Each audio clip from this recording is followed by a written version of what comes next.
Bon, on plonge aujourd'hui dans une affaire qui prend une tournure assez dramatique. R. Kelly, la star déchue, déjà condamné lourdement, et là, il aurait été hospitalisé d'urgence, et son avocat, lui, lance des accusations très très graves de tentative d'empoisonnement, même de complot en prison. Oui, c'est ça. Rappelons peut-être juste le contexte très rapidement. R. Kelly, il est derrière les barreaux pour un bon moment, hein. On parle de 30 ans, plus une autre peine de 20 ans en partie concurrente, pour des crimes sexuels graves, trafic, racket. Des faits extrêmement lourds, oui. Exactement. Et il est incarcéré actuellement à Butner, c'est en Caroline du Nord. Donc c'est pas n'importe quel détenu non plus, vu son profil. Justement. Et notre but, là, c'est d'essayer un peu de décortiquer ce qui se passe vraiment ou ce qui est allégé derrière les murs. On va se baser sur les documents du tribunal, les infos qui sortent. Qu'est-ce qu'on sait concrètement sur cet incident récent? Alors, si on suit ce que dit l'avocat, ça commence le 10 juin 2025. Kelly est placé à l'isolement. Bon, 2 jours après, le 12 au soir, apparemment un membre du personnel lui aurait donné une dose de médicaments en plus, une dose supplémentaire. D'accord. Et là, le lendemain matin, le 13 juin, c'est la dégringolade. Il se sent faible, il a des vertiges, il s'effondre. Perte de connaissance. Et hop, transporté d'urgence à l'hôpital universitaire Duke. Et là, à l'hôpital, le diagnostic, ou en tout cas ce qui est rapporté, est assez alarmant. Les médecins, ils auraient détecté une dose de médicament, une dose potentiellement mortelle dans son organisme. Carrément mortel. C'est ce qui est allégué, oui. Et plus inquiétant encore, ils auraient aussi trouvé des caillots sanguins dans les jambes, dans les poumons même, ce qui nécessiterait une intervention chirurgicale. D'accord, donc c'est sérieux. Très sérieux. Mais c'est là que ça devient vraiment explosif. L'avocat de Kelly, Beau Brinley, il affirme que Kelly a été sorti de force de l'hôpital par des gardiens armés contre l'avis médical et qu'on lui refuse cette opération jugée nécessaire. Attendez, sortie de force contre avis médical. C'est l'accusation. Et il va plus loin. Il dit que cette overdose, elle a été intentionnelle, qu'elle aurait été orchestrée par le Bureau fédéral des prisons, le BOP. En gros, l'administration pénitentiaire elle-même. Une overdose organisée par l'administration. C'est énorme comme accusation, et ça ne tombe pas comme ça du ciel, si je comprends bien. C'est lié à une autre démarche qu'il avait faite juste avant. Exactement. Juste avant cet incident de santé, l'avocat avait déposé une motion, une requête au tribunal. Et dans cette requête, il affirmait déjà qu'il y avait un complot pour assassiner R. Kelly en prison. Un complot pour le tuer. Oui.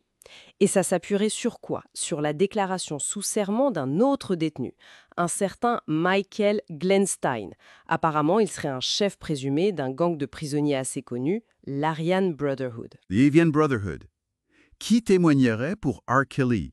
C'est surprenant comme alliance, non? C'est le moins qu'on puisse dire. Ce Steen, donc, qui jure que des responsables de la prison lui auraient proposé un deal, une libération anticipée. En échange de quoi? De tuer Kelly, pour étouffer des informations potentiellement gênantes sur des fautes commises pendant son procès. C'est complètement fou. Et Steen, il dit qu'il a refusé? Il dit qu'il a refusé et qu'il a prévenu R. Kelly du danger. Et c'est suite à ça que Kelly se retrouve à l'isolement. D'accord, le lien est fait par l'avocat en tout cas. Et les conditions d'isolement, elles sont décrites comment? L'avocat peint un tableau assez sombre, cellules infestées d'araignées, un isolement total, pas d'appel téléphonique, pas le droit d'acheter sa propre nourriture au commissariat de la prison. Rien du tout, en fait. Voilà, et d'ailleurs Kelly refuserait toute nourriture fournie par la prison depuis le 10 juin après-midi. Il aurait peur d'être empoisonné. L'avocat fait même une comparaison avec Jeffrey Epstein, retrouvé mort en cellule d'isolement. Ça pose l'ambiance, quoi. Oui, ça glace un peu le sang, cette référence. Bon, évidemment, face à des accusations aussi graves, les procureurs, l'accusation, ils doivent réagir. Quelle est leur position? Leur réponse est plutôt cinglante. Pour les procureurs, Kelly, c'est un maître manipulateur. Il se poserait en victime. Il conteste même la compétence du tribunal de Chicago, là où l'avocat a déposé sa requête. Ils disent que ce n'est pas le bon endroit. En partie, oui. Et ils accusent Kelly de chercher avant tout l'attention médiatique, de vouloir faire du buzz, de transformer son affaire en, je cite un peu l'idée, fait divers du tabloïd. En gros, il balaye tout ça d'un revers de main. Il n'y croit pas du tout. Donc on a vraiment deux versions radicalement opposées. D'un côté, le récit d'un complot, d'une mise en danger de mort.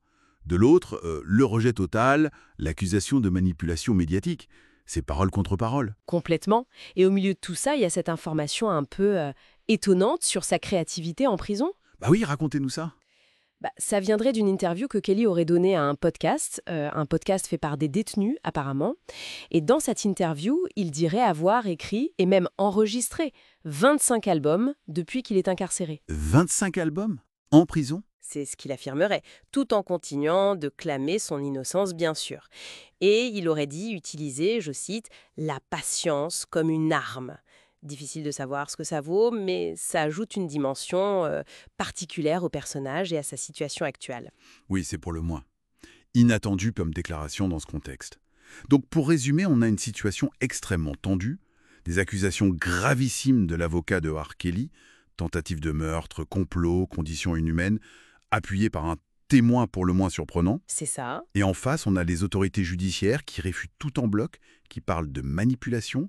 Et pendant ce temps, une troisième demande de libération pour raison de sécurité est en cours d'examen. Exactement. Et tout ça, ça soulève quand même une question de fond, au-delà du cas R. Kelly lui-même. Qu'est-ce que cette affaire nous dit sur la gestion des détenus très médiatisés, très sensibles, sur la sécurité en prison? Et surtout, comment vérifier la véracité de telles accusations, qu'elles viennent d'un côté ou de l'autre, dans un environnement aussi fermé, aussi conflictuel que la prison? C'est une vraie question.